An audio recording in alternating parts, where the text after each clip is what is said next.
Ang Magnolia Hotshots daw ay seryoso na kinukonsiderang i-trade na itong si Javi Gomez de Leano at si Paul Lee. Kabilang yan dito sa mga kinakailangan doon na baguhin itong Magnolia para mag-improve yung kanilang lineup. Alam natin na medyo nag-i-struggle ngayon ng Magnolia at walang guarantee na sila makakapasok sa playoffs. Marami nagsasabi na dapat ay i-retain itong si De Leano at itong sila Paul Lee, no? Dahil malaki na ito iambag nila doon sa lineup, pero mukhang hindi yan ang plano ng Magnolia Hotshots. Sa ngayon, ang isang player na nakikita pa natin na pwedeng i-trade ng Magnolia ay itong si Chris Kuhn.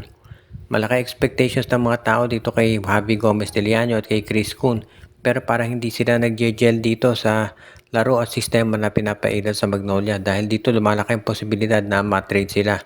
Baka daw itong si Chris Kuhn ay i-trade sa Terra Firma Jeep kapalit ni Christian Stan Hardinger, at kung hindi naman po pwede yan, baka i-trade ito sa Phoenix kapalit ni Richie Rivero.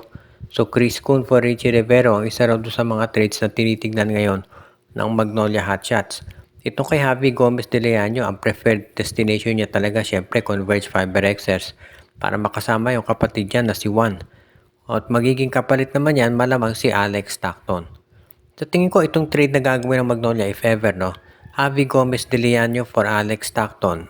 Pagkatapos si Richie Rivero naman ang magiging kapalit nito si Chris Kuhn. Sa tingin ko okay yan para dito sa Magnolia Hotshots at pati na rin sa Phoenix at Converge.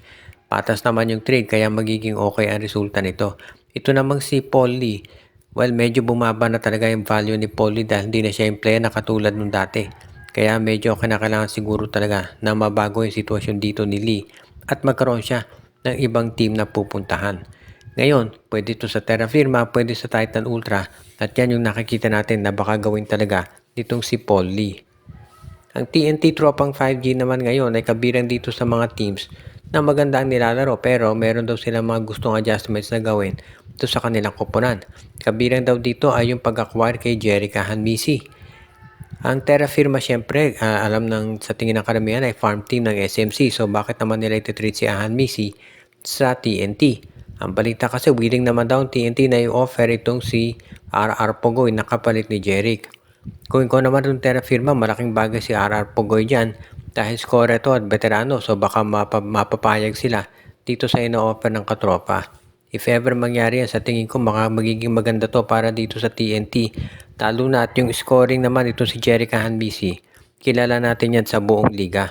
Ang dahilan kung ba't maraming naniniwala na isa siya talaga doon sa makakatulong dito sa kanilang roster. Kung sakasakali, no, sa tingin ko magiging malaking bagay para dito sa TNT tropa talaga yung gagawin nitong si Coach Luigi Trillo o rather si Coach Chot Reyes, dahil yung laro talaga ito ay isa doon sa mga pupwede na magbago dito sa kanilang lineup. Kung sakasakali nga na magawa nila ng paraan yan, sa tingin ko malaki may itulong nito para dito sa kanilang roster.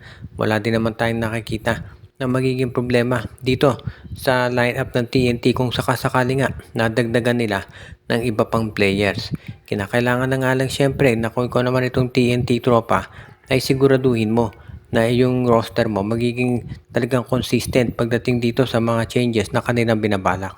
Kung gagawa nga ng changes itong TNT tropa, sa tingin ko mas maganda na ito'y planuhin talaga nila sa lalo't madaling panahon para masiguro na sila talaga ay isa doon sa mga teams na ready na gumawa ng aksyon para maipakita sa lahat na yung kanilang nilalaro ay talaga namang magiging isa dito sa mga pang-contenders dito sa PBA Commissioner's Cup title.